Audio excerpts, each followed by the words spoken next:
Bonsoir, peuple des dieux. Nous revoilà dans notre rubrique résumé hebdomadaire. Nous sommes l'église armée des bâtisseurs de Christ, sise sur l'avenue du Théâtre, dans la commune de Tilala, au quartier Jikamine Kolwezi, plus précisément dans l'enceinte du cercle Matala. Moi, je suis la sœur Rika, présentatrice de cette émission que vous suivez de partout et nous en sommes ravis.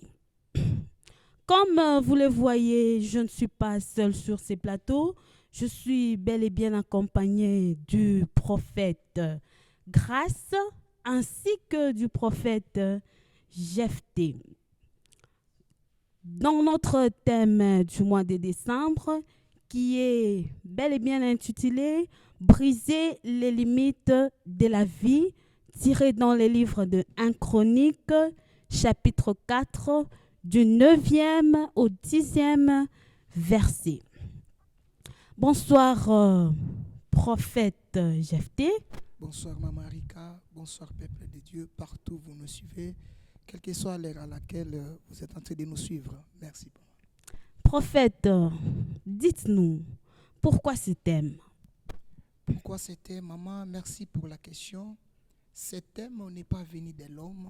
Ce thème, c'est l'Esprit de Dieu lui-même qui a inspiré à son serviteur, vu l'époque, vu la période que l'Église est en train de passer.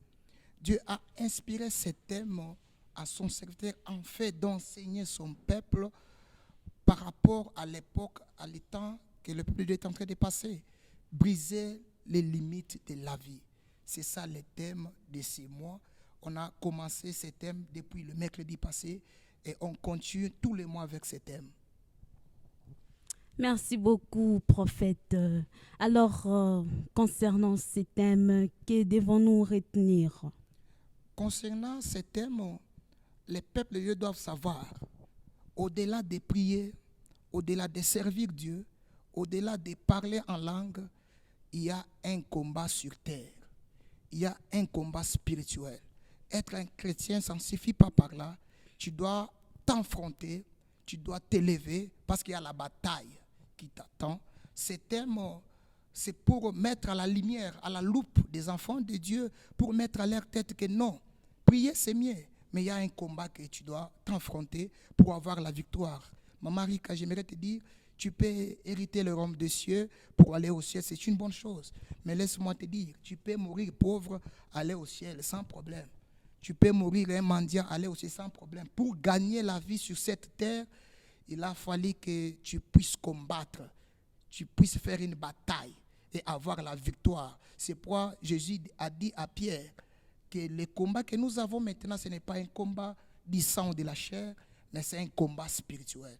Les peuples de Dieu doivent savoir que dans le moment où nous sommes, dans l'époque où nous sommes, Dieu n'a pas besoin que des chrétiens qui prient, qui parlent en langue. Dieu a aussi besoin des combattants qui vont savoir et mettre dans leur tête que nous sommes sur la terre et le combat spirituel est bel et bien réel. Merci beaucoup, prophète. Alors, parlons des combats.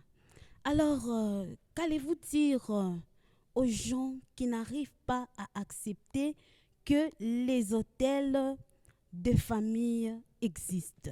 Merci Maman Rika pour la question, j'aime trop la question. Vous savez, il y a beaucoup de chrétiens qui ne croient pas au combat spirituel. Il y a beaucoup de gens qui croient qu'après avoir été baptisé, après avoir croire en Jésus-Christ, c'est fini par là. Laisse-moi te dire que tu mourras pauvre sur cette terre. Jésus-Christ, Dieu a dit à Moïse, j'ai écouté les cris qui fait pousser les oppresseurs, mon peuple en Égypte. Allez, je t'envoie, faites-les sortir de là, pour qu'ils puissent aller hériter la terre promise. Si Dieu est Dieu, il pouvait laisser les enfants d'Israël en Égypte, mourir là-bas et aller au ciel. Mais Dieu a vu qu'ils peuvent mourir en Égypte, mais étant pauvres, étant locataires, étant quelqu'un qui dépend avec les autres. Pour hériter les Canaan, il faut faire la face, ou bien il faut se battre, il faut faire une bataille. Il faut se rencontrer avec des Amoréens, des Phérésiens, des grandes nations, que si tu n'es pas fort ou forte, ils risquent de te faire tomber. c'est-à-dire les combats spirituels est bien réel. Tout celui qui ignore ça, j'aimerais te dire, ce thème va bénir les gens. Et sans oublier, maman, ce thème a été tiré dans les livres de 1 Chronique 4, 9 à 10, où on parle l'histoire de Jabet, l'homme qui, la maman l'a donné naissance avec des douleurs, à cause des douleurs que la maman a senties avant qu'il lui soit sorti. On lui a donné le nom de Jabet. Et j'aimerais dire à propos de ce qui concerne les autels, dans Juge 6, 26, Dieu a dit à Gédéon, un vaillant héros. Gédéon était étonné de l'identité que Dieu lui appelait. Gédéon a dit, ouais, je suis un vaillant héros, comment? Mais Gédéon était un chrétien, était un enfant de Dieu. Mais ce qu'il vivait par terre, c'était différent avec l'identité du ciel. Pour Dieu, voyez Gédéon, voyant héros. Pour Dieu, voyez Gédéon, un champion, quelqu'un qui va posséder, qui va conquérir des territoires. Mais tandis que les autels de la famille limitaient Gédéon. Gédéon, dans la maison, dans la famille de son père, il y avait un autel de Baal. C'est pourquoi dans Juge 27, Dieu lui dit, va dans la maison de ton père pendant la nuit et détruis l'autel de Baal qui appartient à ton père et bats les pieds sacrés. Pourquoi? Parce que Dieu avait vu que si je laisse Gédéon dans la chrétienté comme ça, il risque de mourir en travaillant au moulin. Mais comme il est voyant héros, c'est quelqu'un qui doit conquérir des nations, il faut qu'il fasse une bataille, qu'il puisse combattre. Ce n'est pas fini par là, maman. Il y a encore un autre point, comme dans Jean 3 Jean 1, 2, là Jean dit à Jairus, lui dit que mon bien-aimé, tu dois, lui dit, je préfère que tu prospères comme prospèrent les temps de ton âme dans ta santé, dans tout ce que tu feras pour aller très loin. En d'autres termes, Agaïs était un ancien de l'église. Il servait Dieu à l'autel. Mais Agaïs était limité dans la santé. L'Agaïs avait la maladie. La maladie était pour lui comme une limite, comme une barrière. La maladie lui empêchait d'aller dans l'excellence, d'aller dans la dimension où Dieu l'attend. Maman Harry, que vous savez que Dieu aussi ne travaille pas puissamment avec les gens qui sont malades. Parce qu'il n'y a pas moyen que Dieu t'utilise tandis que ton corps est malade. Ça, c'est le deuxième point. C'est-à-dire, pour briser les limites de la vie, d'abord, tu dois savoir l'autel qui te réclame. Tu dois faire la bataille contre ta santé. Et je peux aller très loin pour parler de Pierre. Dans Acte 5, 28, 29, la Bible dit, Pierre était dans la prison. Hérode a mis Pierre dans la prison. Et Pierre a été capturé par les soldats. Et Pierre a été au milieu de deux surveillants, de deux soldats. Il y a une révélation qu'on nous a parlé aujourd'hui, que deux soldats là symbolisaient les deux esprits de familles différentes. Il y avait l'esprit du côté de son père et l'esprit du côté de sa mère, qui surveillaient Pierre afin que Pierre sorte toujours dans la prison. Et plus loin de là, il y avait 3 barrières devant Pierre. Et dans chacune des barrières, il y avait des soldats de garde. Donc Pierre n'avait pas moyen de bouger. Il était lié des chaînes. Maman Rick, il y a des gens qui vivent dans des prisons sataniques. Les gens qui marchent ici dans ce monde, mais ils sont contrôlés dans le monde invisible. Les gens qui travaillent, qui touchent beaucoup de salaires, mais il ne fait rien avec l'argent. En d'autres termes, il est dans la prison satanique. Son argent est contrôlé. Il ne peut pas prospérer. Il ne peut pas aller très loin. Donc, c'est-à-dire, être un chrétien, c'est mieux. Mais il faut passer des limites. Il faut aller au-delà. Tu dois savoir que nous vivons pas dans le ciel, ici sur la terre. Jésus était sur la terre, il a fait la bataille. Il a combattu. Il a eu la victoire. La Bible dit même il a vaincu le diable par les Écritures.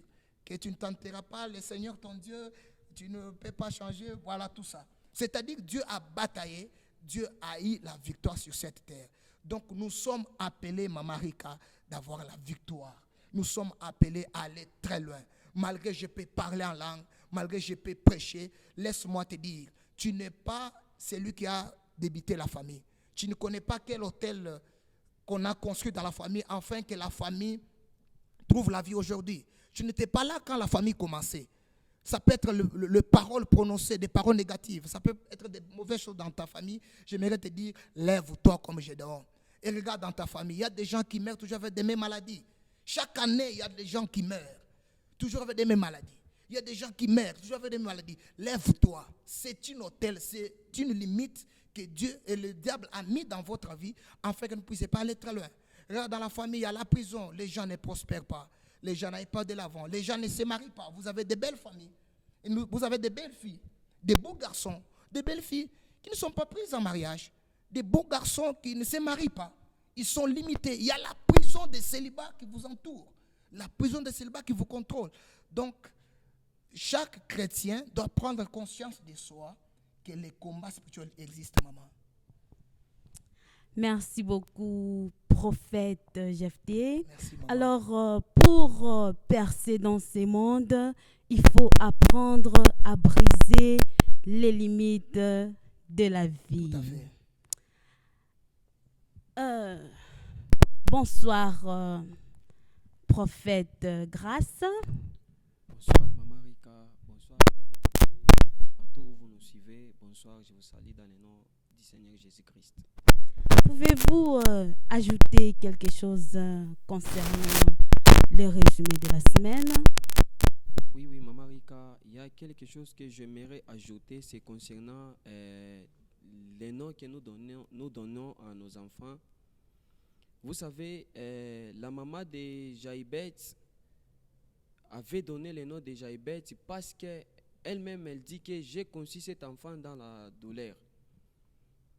Il y a des noms qu'on nous impose par nos parents à travers la souffrance de la famille. Il y a des noms qu'on nous impose par nos parents à travers peut-être les combats de la famille, qu'on te donne les noms sans les savoir, Maman Rika. Alors, pour cela, nous devons être souples et surtout prudents avant de donner un nom à ton enfant. Parce que tu peux donner le nom, mais tu ne sais pas le nom que ça va affecter quoi à l'enfant et ça va donner quelle identité à ton enfant. Par exemple, quand Dieu avait visité Abraham, je suis dans le livre de Genèse 17, si vous descendez, vous allez voir quand Dieu visitait Abraham, avant de bénir Abraham, Dieu a dit, premièrement, tu ne seras pas appelé Abraham, mais tu seras appelé Abraham.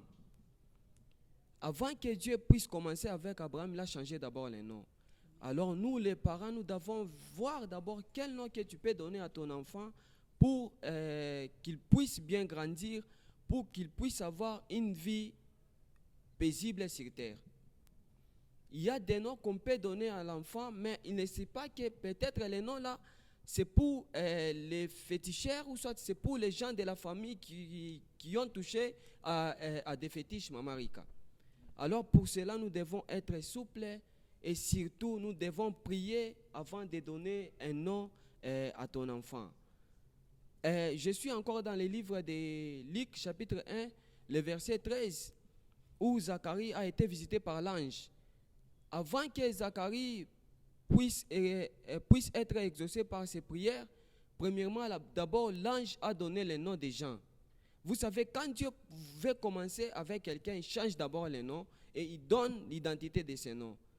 Quand Dieu encore a visité Gédéon, il a changé le nom, il n'a pas appelé Gédéon, mais il a dit vaillant héros.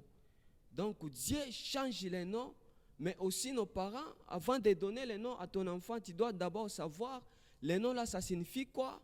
Le nom là, ça doit donner quelle identité à ton enfant pour que tu ne puisses pas avoir des problèmes dans des jours à venir, Maman Rika. Merci beaucoup pour votre parole, Maman Rika. En tout cas, nous vous remercions, prophète. C'est vraiment, vraiment profond. Donc, quand Dieu veut bénir quelqu'un, il commence par changer son identité. Alors, prophète, une question. À nous parents qui donnons les noms d'une manière hasardeuse à nos enfants, quelle directive allez-vous nous donner? Merci beaucoup pour la question. Premièrement, avant de donner un nom à ton enfant, tu dois d'abord savoir la signification de ce nom.